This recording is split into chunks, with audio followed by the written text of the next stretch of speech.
Welcome back to the College Cinephile. I'm Cindy Hatfield, and with me is M. Rubio.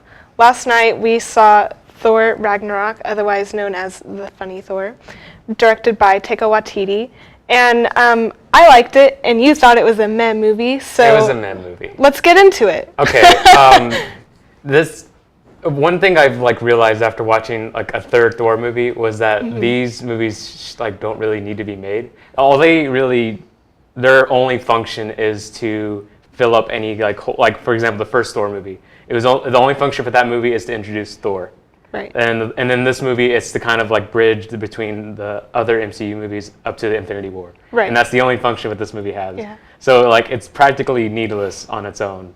And that's really what it was just kind of, that's all it is. It's just kind of a bland, it's not necessarily bad, but just I don't see myself watching this movie again. mean, aren't all these movies kind of just build up to Infinity War? No, but then you get something like Guardians of the Galaxy or Winter Soldier where they feel like they serve another entertainment purpose, like being funny or having this thrilling kind of adrenaline to it or something like that. Or in Civil War where you could just get to see this this comic book crossover clash, which is one of the highlights of last year. But with Thor, it's just it just doesn't really offer anything other than really pandering humor, at least for me, because the humor was one of the reasons it didn't sit well. This movie tried really hard in making me hate this movie because it every character. I thought it was a meh movie. Now you hate it. I don't hate it, but it tried really hard in being hateable. It was you know what I'm saying? No. It wanted me to hate that movie. The movie was I want you to hate me, and it did everything it can. Every character was a comic relief character. Therefore, if everyone's a comic relief character, no one is a comic relief character. And it just all the jokes were super pandery. It's just they tried to throw a joke at you, and when there really didn't need to be a joke in that scene. If you know what I'm trying to say. Yeah, there wasn't really a time where there wasn't a joke going on. It was all joke, joke, joke. Kind of like Lego Batman, except Lego Batman, it's supposed to be like that. Yeah, and I feel I understand the Marvel movies are very lighthearted, but at the same time, it's just I can't really take the plot seriously, especially when the stakes are so high. It's a world domination type stakes, and here they're cracking jokes and making Josh Whedon one-liners, and they expect and so it's not really. It doesn't feel intense in any way. It doesn't feel like an actual clash between good versus evil you'd see in an old Spider-Man movie or whatever. So for you, it lacked a balance.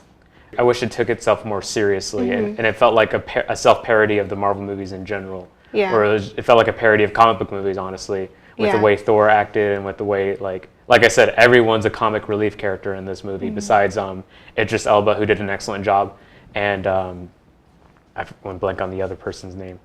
And Mark Ruffalo when he wasn't whenever he wasn't the Hulk in the movie, which is another thing that bothers me. I have a promise that I don't watch trailers, and the main reason I don't watch trailers is because they ruin the surprises for a lot of the movies. Right. And I feel Thor 3 is one of those examples. I feel a lot of the moments, such as the introduction of the Hulk, and other moments that I won't spoil in this review, felt less impactful because they were brought up in the trailers. So, would you have preferred them to not show the Hulk at all, or something? Ideally, if they didn't show the Hulk at all, I thought the introduction would have been that whole thing would have been amazing. Yeah. It's all in mystery, oh, who's this Grand Master? Yeah, because when it finally gets to that part, it's oh, I've seen this in trailers. Yeah, exactly. Yeah. And that's really, so it's just the kind of a bunch of little things where I'm had they just changed this, I would have enjoyed the movie a lot more, which there's a lot of good moments. Yeah. I don't want to spoil them because they're kind of scene by scene, if you know what I'm saying, so. Yeah. Personally, I like the humor. It appeals to my sense of humor, very much. There's a lot of moments where they're trying to act heroic and they fail miserably. They fall flat on their face, and I'm yeah, that's good. I don't know, that cracked me up. But another thing that I liked was, moving away from the humor, was the film score. Usually I don't notice the film score, but I noticed this one and I liked it a lot. I liked it to an extent. There was one track I didn't like and it was like, it felt like, I don't know the exact score, but it felt like an arcade type style, and I was just like, it didn't match well with the. I kind of liked it because, like, you know, when the trailer came out, like it's kind of been going for like this 80s like arcade vibe, and like I kind of liked it. So for me, it was kind of fitting, and yeah, I liked it. I like the soundtrack, but I feel like the 80s arcade like feel would like it felt distracting because I kept noticing it at the end of like it was just really jarring for me. Yeah. I will say though the visual design is nice. Yes, like, I love the colors. It's very visually appealing. It's not dark and like, you know, like Thor: The Dark World. It's like there's hardly any color, like maybe the color red. And it's a very bland and unforgettable movie. But it has a lot of vibrant colors. The set design is beautiful. Like it's a very visually appealing movie. I think that's like one of the few things the Thor movies like always got consistently right was how they portrayed Asgard. Like it was always done like with this like strong sense of spectacle. Right. And like it's just a shame that it's like the scripts for these movies are always just kind of like they're like I said they're meant to serve just a singular function, and that's just to continue the MCU line. Like they don't feel like they should. Had they been their own movies, I feel they would be very weak in like what they're trying to set out to do.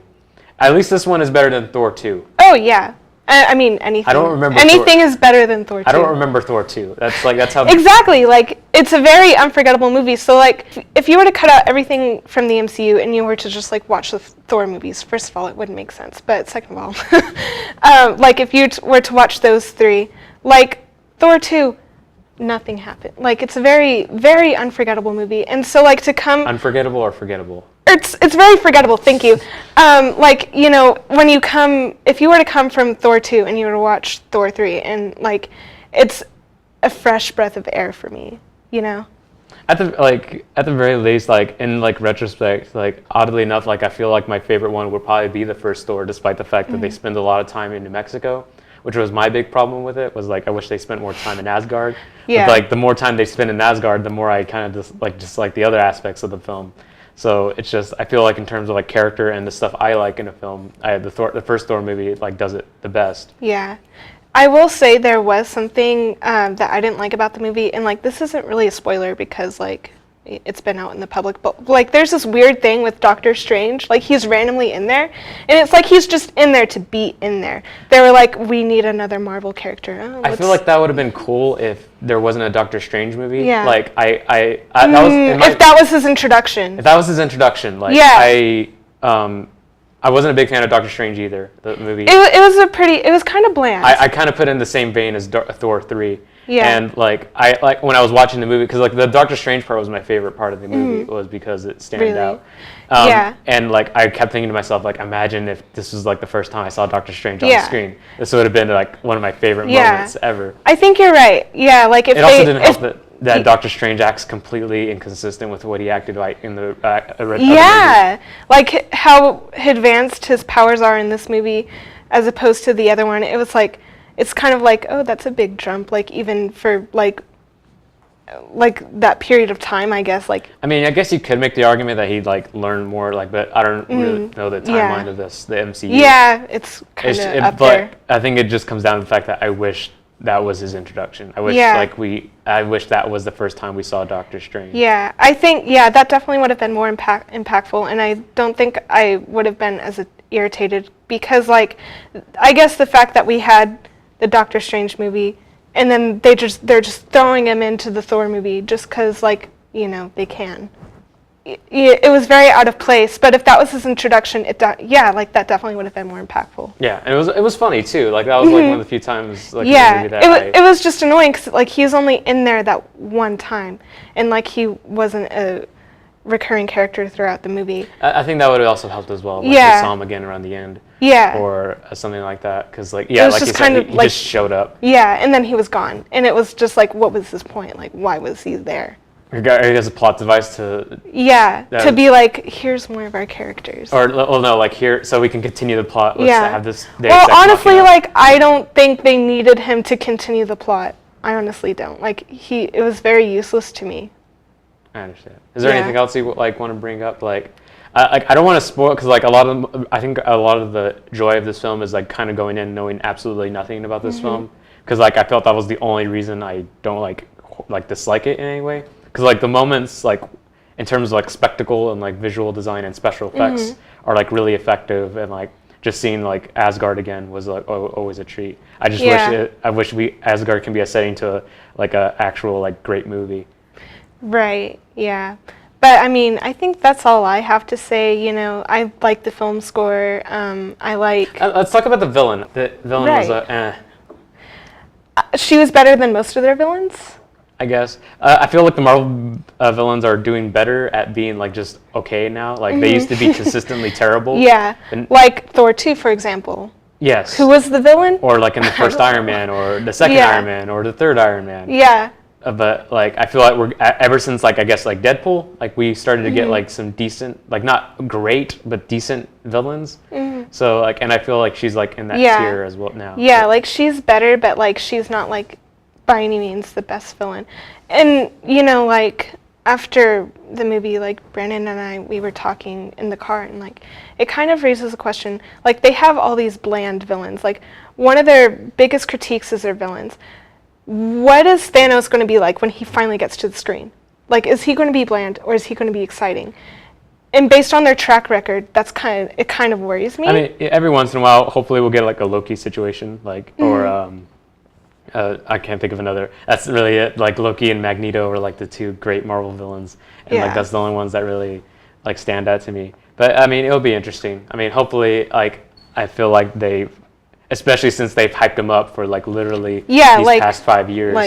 So it's gonna be a lot of build up, and hopefully they can actually pull that off.